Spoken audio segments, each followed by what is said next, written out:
Okay, let me go through the syllabus with you. So if you go to your home page for this class, click on syllabus right there. You can see it's going to show up and it's going to open up in totality right here. So this is Physical Geography 101, Introduction to the Environment, online, completely online. 98691 is the ticket number.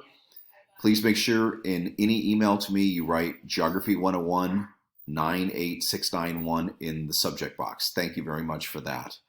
My name is Professor William Corder.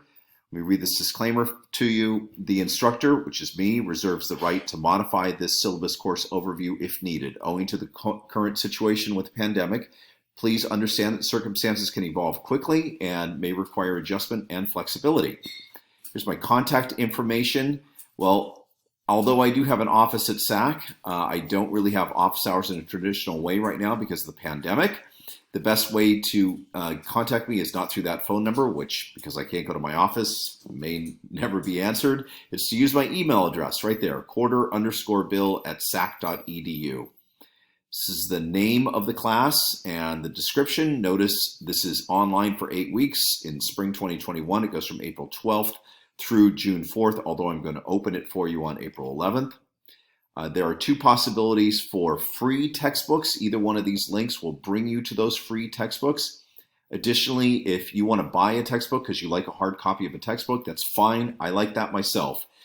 You can buy any physical geography textbook that's printed in the United States for college as long as the publication date is 2015 or more recent.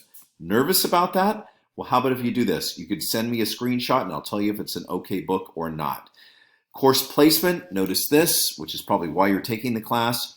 Geography 101 fulfills the Rancho Santiago Community College District Plan A general education requirements for the Natural Sciences A category and fulfills the CSU Plan B transfer requirement for Scientific Inquiry and Quantitative Reasoning Physical Science B1 category, including the AAT, ADT requirements, and fulfills the IGETSI Plan C transfer requirement for Area 5 Group A Physical and Biological Sciences.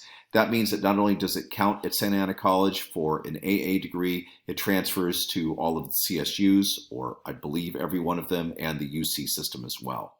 DSPS statement, make sure you read that, especially if you are DSPS. Student learning outcomes and course objectives, make sure you read those, especially when you're bored.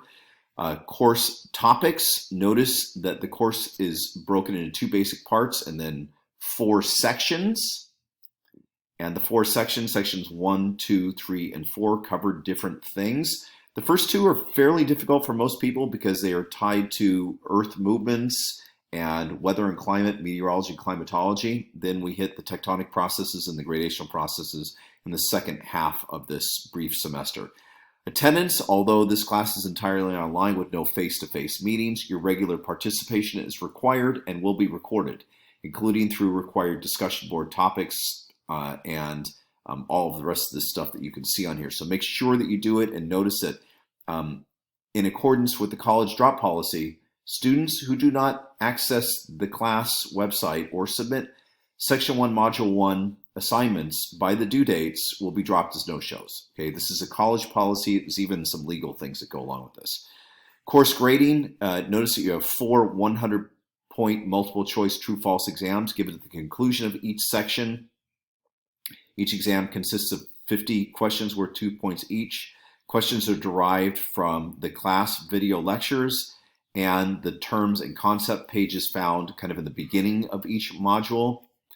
1 syllabus quiz, so you're going to have a quiz on the syllabus, and a quiz on the successful completion or suggestions for successful completion of geography, which I'll go through in a moment. These are both found in Module 1. 8 video homework assignments and 8 discussion boards.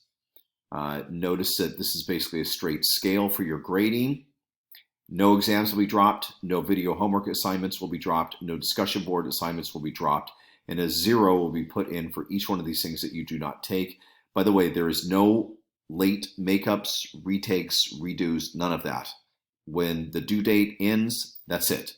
I cannot reopen it for you, and I will not reopen it for you. So make sure that you budget your time wisely. This is the schedule that we're going to go through. So this tells you everything that we're going to go through over these 8 weeks along with dates. There you go. We can roll through all of that. Very good. Now notice down here at the bottom, Section 4 exam, which is your final exam, must be completed by 12 p.m., which is noon, on June 4th. Okay, some information about the Canvas site, technical support, required technology. Obviously, you need to have the internet and obviously a functioning internet in order to be able to take an online class. Academic honesty and student code of conduct. Check that stuff out. Assignments in Canvas. Important dates, although some of these are already passed. Nevertheless, these are the important dates for the entire spring semester. Again, here's the date and time for the final exam. That's it. Notice that June 4th at 12 p.m. Miscellaneous. If you're using my email address, please make sure that you identify yourself. Obviously, as I said, I want you to put the name of the class and the ticket number in the subject boxes for academic purposes only. I'm not allowed to email you grades and scores, but if you watch the other video that introduces how to navigate this course, you can see how you find your grades anyway. The topics are of a mature nature, so you need to act in a mature manner. Be good with people during the discussions. Come on, let's be cool to each other. This is a tough world we're living in right now. Be good to people, and they will generally be good back to you. Okay?